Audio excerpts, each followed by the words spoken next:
So here's an article on remote work and travel at the same time. You know? Yeah, like digital nomad, I guess.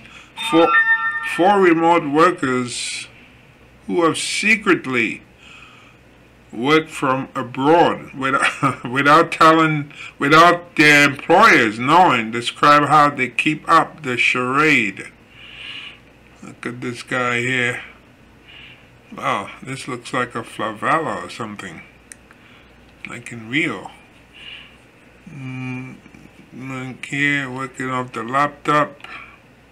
I guess you need really good internet to pull this stuff off, where you can work out like that.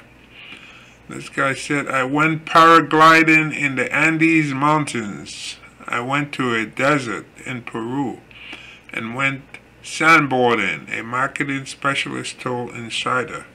After doing all that, I just wasn't going to go back to the office. Anonymous. So Insider spoke with 4 remote workers who traveled abroad without their employers' knowledge. They described tracking the local weather and even covering up an earthquake in Ecuador. One worker said the ploy had allowed him to pay off debt and improve his quality of life. Yeah, I guess you can, if you're traveling, the rent you will pay is much less if you give up your apartment or whatever at home in the U.S. Let's see. So work from home policies have allowed employees to log in from their living rooms in their pajamas, but some workers have taken the idea to an extreme, secretly logging in from across the world while keeping their bosses in the dark. It can be a tough charade to keep up. A marketing specialist based in Chicago who since 2020 has secretly lived in more than 5 countries while working 9-to-5 jobs, recalled joining a Zoom meeting from Colombia as his co-workers lamented a recent storm that had covered the Midwestern city in snow. And there he was in Colombia. Let's see here. It's kind of hard to read this. Okay, so I need to go to the beach right now, he recalled a co-worker saying. I am so tired of this awful weather. Yeah, I really want to go to the beach. This is so terrible, the marketing specialist replied. Little did his snowbound compatriots know he was actually a 10-minute walk from the Caribbean Sea and had just returned from an outdoor yoga session. He is one of 4 remote workers interviewed by Insider who have secretly worked abroad without their employer's permission. They spoke on the condition of anonymity, but Insider has verified their identities and their employment status with documentation. They say one trick to avoid getting caught is reading the local news and tracking the weather. The marketing specialist said these 2 best practices helped him maintain the ruse, during which he says he earned a pay bump and a promotion. His social media accounts are public for work, so he posts pictures of his travels only in private Instagram. Stories limited to close friends. When the specialist company, so let me just stop here and say that. He posts to private Instagram stories limited to close friends. So that means on your job, try not to have any close friends, Can you imagine having the close friends in your job? And then they see, on your Instagram picture, you're in Colombia You're on the beach. You know that's it. That's the end of it for you. It's finished. Your ruse is over.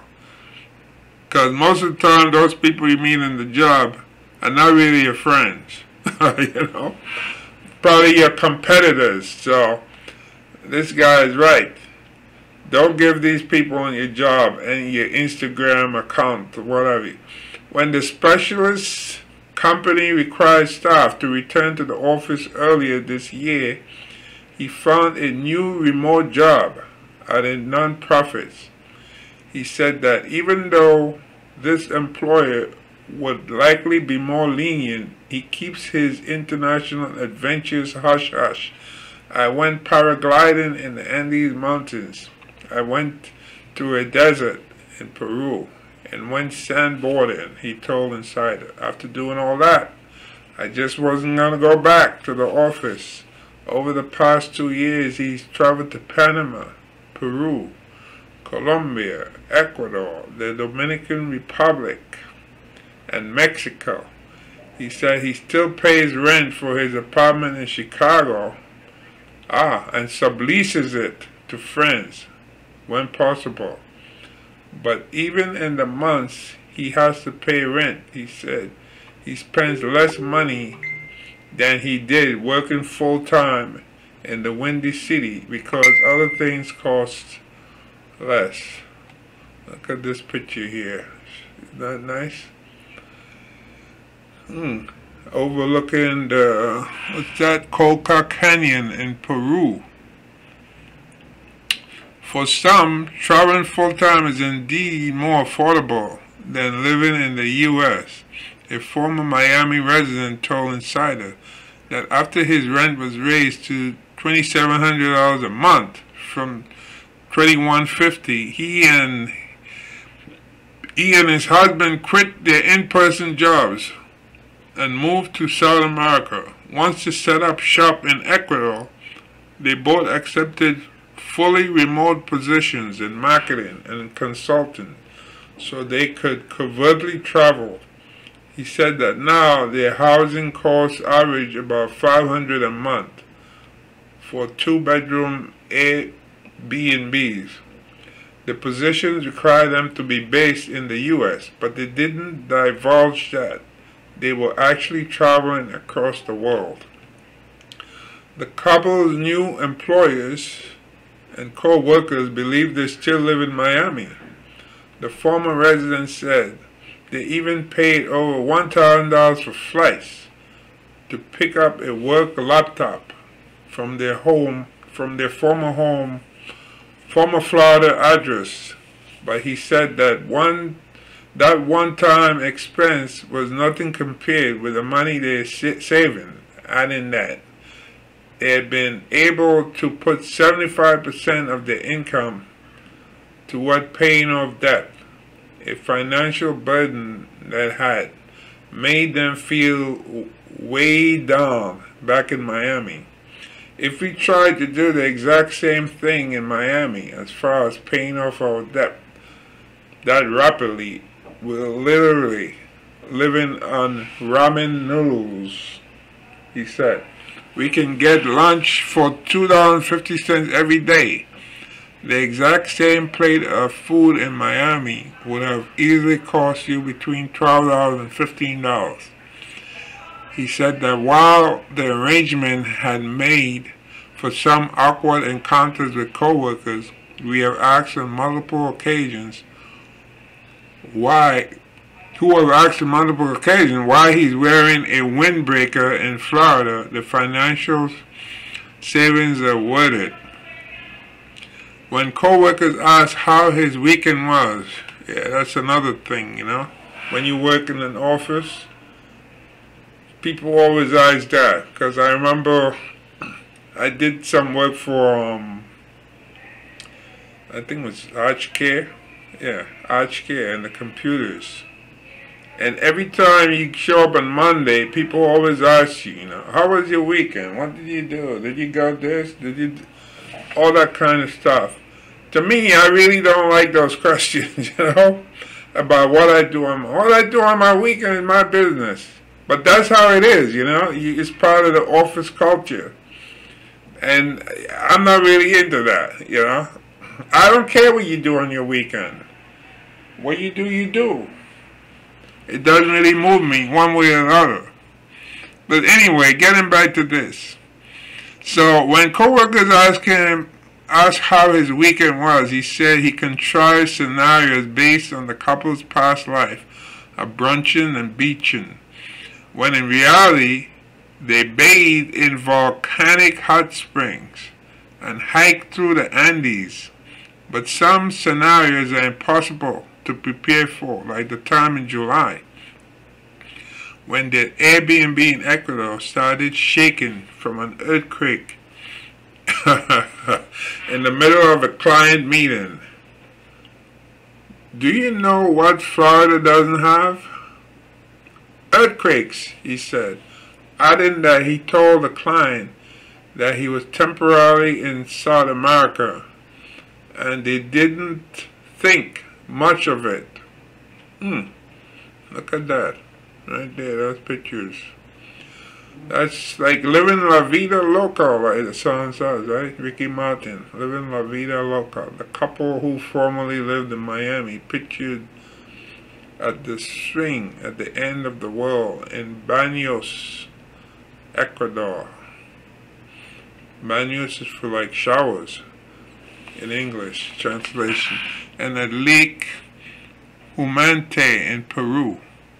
A Berlin-based remote worker at a multinational tech company has secretly worked from the Canary Islands and Portugal, told Insider that the key to pulling the scheme off had been respecting his colleagues, working hard, and resisting any urges to show off. I didn't tell anybody, even colleagues who I'm friends with outside of work, he said, adding that he doesn't have any social media. It doesn't feel the best always, but that's the only way I can maintain this lifestyle. He said he uses his personal computer with a VPN, which is virtual private network, to ensure the company can't track his location, and always has the computer's clock set to Berlin time in case he has to spontaneously share his screen. He said he's also aware of any background noises that could give away his location, like the tropical birds in the Canary Islands. Wow, it sounds like living a life like Dr. Jekyll and Mr. Hyde, except he's not killing anybody. There's no birds in Berlin chirping in the middle of winter, he said. In the summer, he returns to Berlin and works from the office about 3 times a week, an option he said he values as much as his ability to work remotely. I really like my job. I really like my team. That's why I don't want to necessarily quit, he said. But I like my job because they don't ask so many questions, because it's flexible. So those go hand in hand. As soon as they remove that, it's not worth keeping anyway. So if they fire me, it doesn't matter. The software engineer from Minneapolis left his corporate job this spring to work for a tech startup. While many companies have allowed employees to work remotely full-time, most do not permit working internationally because of regulatory concerns and risks regarding taxes, insurance, immigration law, and cybersecurity. It can also create compensation concerns for companies that calculate pay with the local cost of living in mind.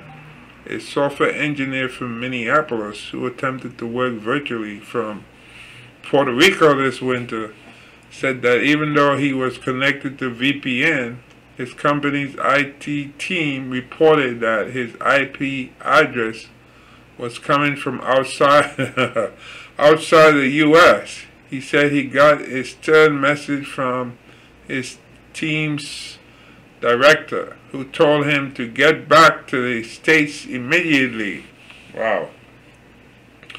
This spring, he left the company for a tech startup with more lenient international travel policies. My general philosophy is it shouldn't matter where I'm working, he told Insider in a video call from Spain.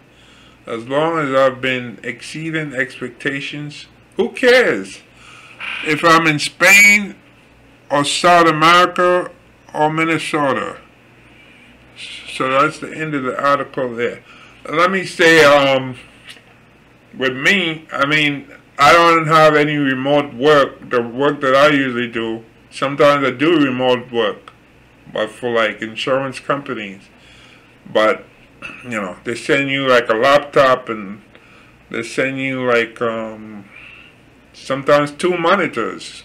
So you have your monitor, you have your laptop that you could see on, and then sometimes you have like 2 different monitors. So there's no way I can go traveling with something like that, you know. And then confidential information too. And then they do use VPNs also. You have to sign in to access confidential information using the VPN. But what happens when I travel personally my own, I have a Google number. And with my Google number, because I do get calls, and when people call me, like, for interviews or so forth, to do an interview, I was in, what was it, Mexico City 2 years ago. And I had to do an interview, but it came in over my Google number, and it was very clear. It came right through, very good Wi-Fi, and so forth. So it also helps having like a Google number, because with the Google number you don't have to worry about paying international rates.